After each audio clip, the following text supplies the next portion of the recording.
Virat Kohli versus Sunil Gavaskar. This seems to be the biggest controversy in cricket, not just Indian cricket at the moment, because I can see on social media platforms and in regular conventional media as well, everyone seems to be talking about it. Everyone seems to have an opinion about it.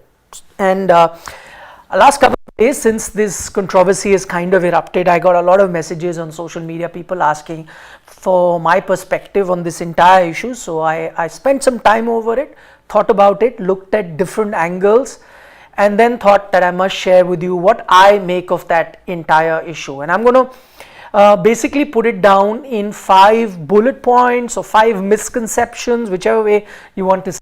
5 larger issues that we are looking at based on what was first said by a current legend of the game in Virat Kohli, an absolute superstar, and another legend, in a former legend of the game, one of the greatest to have ever played the sport, in Sunil Gavaskar. Where they come from, what the background could have been, and what actually they were intending to say, or what was the message that they were trying to,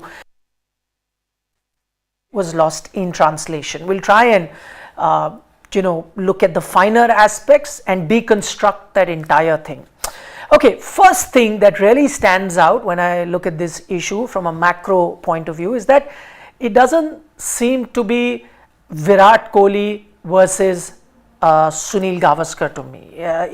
It seems to me more like it's a case of Sunil Gavaskar and Star Sports. So not really, I mean, and the first thing that people are saying, it's Virat Kohli versus Sunil Gavaskar, not quite. It doesn't seem to be that. It seems more of Sunil Gavaskar directing his ire at the broadcaster in Star Sports, because there is this one thing that he says which really stands out. He says that Star Sports, for them to belittle their own commentator, that's not a great thing. So I don't think he's made a direct reference to Virat Kohli. He's not gone on to say that, Virat had no business to be talking about it, or Virat is wrong. He's not gone into any of that. Of course, he's given his side of the story, that when they look at the game, what they see, what the strike rate is, that's his prerogative. He can speak about it. But at no point has he actually pointed fingers at Virat Kohli. Who he's really pointed fingers at is the broadcaster. I think the core of this entire thing is Mr. Gavaskar not being happy working for the broadcaster, who's showing that clip by Virat Kohli again and again. In that clip where he's literally criticizing or doing commentator bashing as such.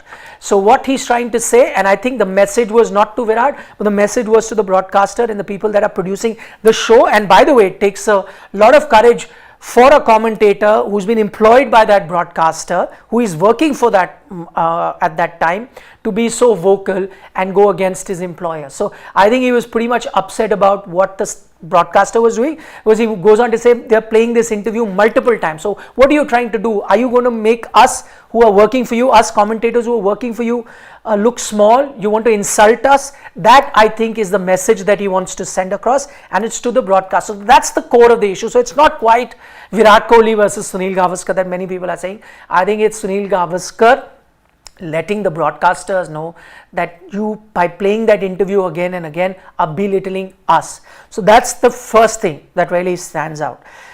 Then many say that should Mr. Gavaskar have spoken because the comments were not directed at Mr. Gavaskar. Is there any truth to that? So that's another misconception.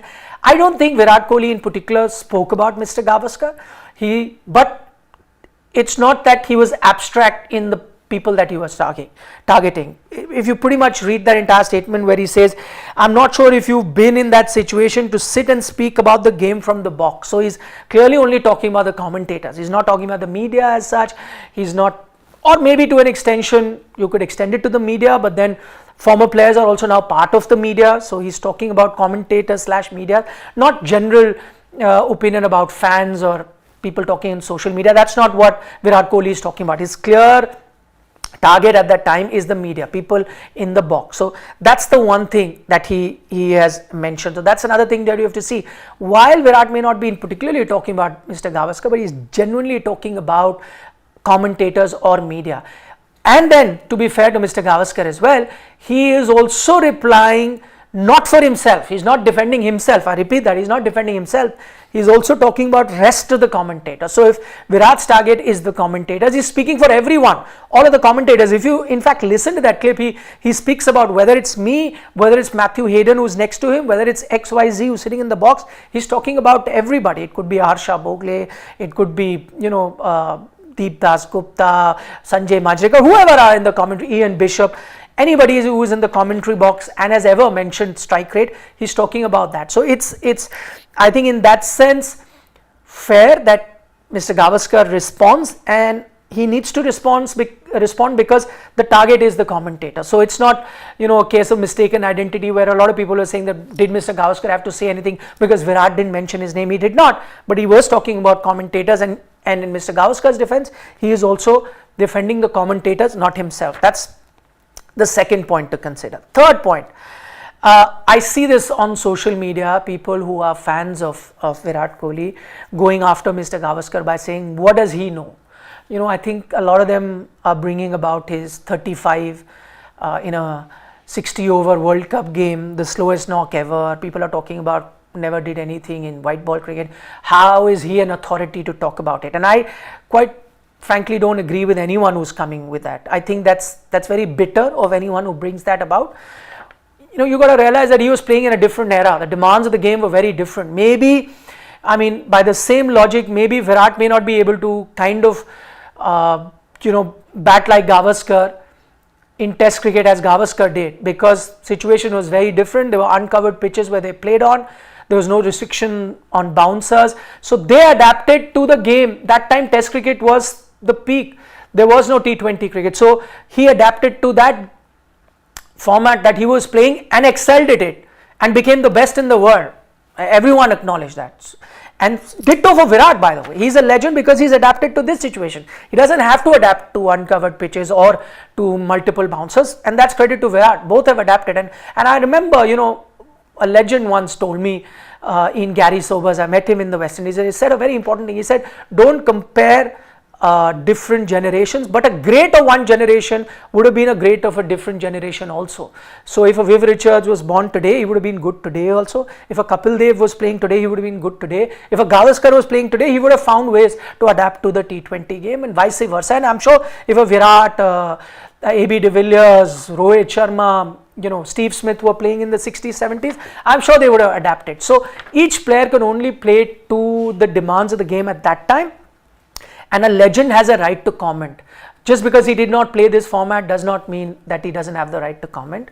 He's played cricket at the highest level. He's been a legend of the sport, one of the greatest, will make all-time teams of a lot of people. He has all the right to comment about anything. It's like saying, if Don Bradman was alive today, could he not comment about Steve Smith and his performance in T20 cricket? Of course he did. If Ayrton Senna was alive today, could he have commented about a Lewis Hamilton today? Of course he could. Diego Maradona had the right to comment about a Lionel Messi. They played in different eras, but a legend, a past legend at that, has the right. So anyone coming up with that excuse, well, that just doesn't hold water at all. It makes no sense. Then is the issue of outside noise, and this is not in specific to Virat Kohli or Mr. Gavaskar, but I get to hear this from a lot of players. We don't care about outside noise. We don't bother about outside noise. And I think that is very condescending. And I've never really understood what outside noise really is. Who is the outside noise? Are commentators outside noise? I don't think so, because, they have played this game and now they're commentators of this game. They're part of that same ecosystem. They're not outside noise. Yes, they may be outside the dressing room, but that doesn't count for outside noise. Outside noise could be who else? The media people, they're not outside noise. They're accredited media people who are sitting in the media box or in their, newspaper offices or television news offices, and they are experts in their field. They've been employed by employers. They must be good enough and good analysts of the game to have been employed by their employers. And that's their job. It's their job to critique. It's their job to look at various things. And there is nothing to suggest that people on the outside do not have a good opinion about what is happening in the inside.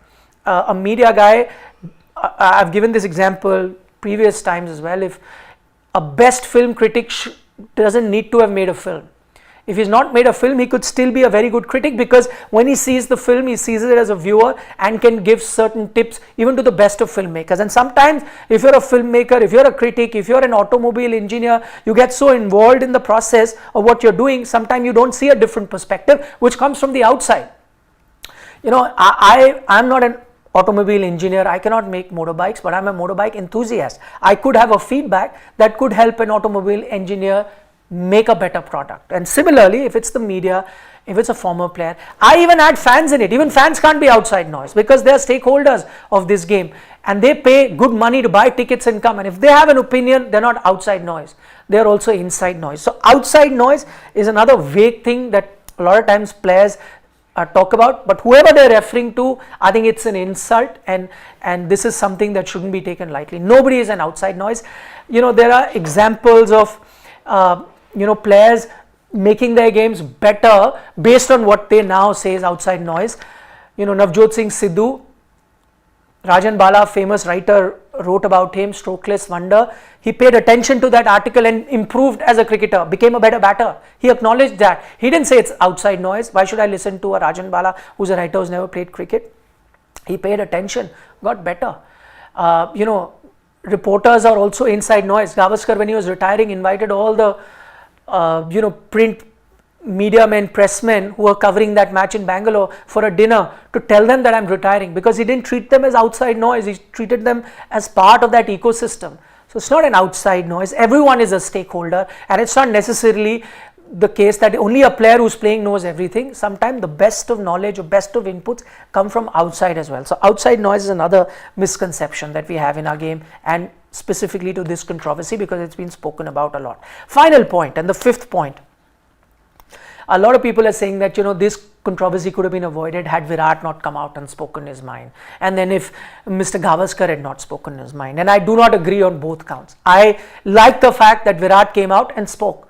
That's his prerogative. If he's feeling something, I rather have a player come out and speak about it if that's his personality. Some like to internalize that and keep it within themselves. Some like to mention it and take it out their system, and they become better players. And if Virat is that, and we know he is that because he's done it in the past, he's been very vocal about whatever he thinks, I think that's a trait of his personality which we should like. And I personally like that. If he speaks, great. And so, ditto for Mr. Gavaskar. He could have kept it and kept sulking about it, but he came out and mentioned it and said it, and that's part of his personality. So I do not also subscribe to that school of thought that anybody says that why create a controversy, keep it to yourself. No, if you felt something, maybe Virat felt hurt at a point, and it's his right to come out and say it, and he said it. Same for Mr. Gavaskar. Going back to the point, I don't think Mr. Gavaskar himself had an issue with Virat saying that, because that's his prerogative. The issue that he had, going back to point number one, was with the broadcaster showing it again and again and trying to bring their own commentators down. So those are the 5 real macro points that you can look at, and if you consider all of this, then maybe you look at this controversy also slightly differently. Do let us know in the comment section what you think of this entire issue. Has it been blown out of proportion, or was one person right, the other wrong, and who is really to be blamed for this entire fiasco? Let us know, and for more such content, don't forget to subscribe to Sports Today. Bye bye for now.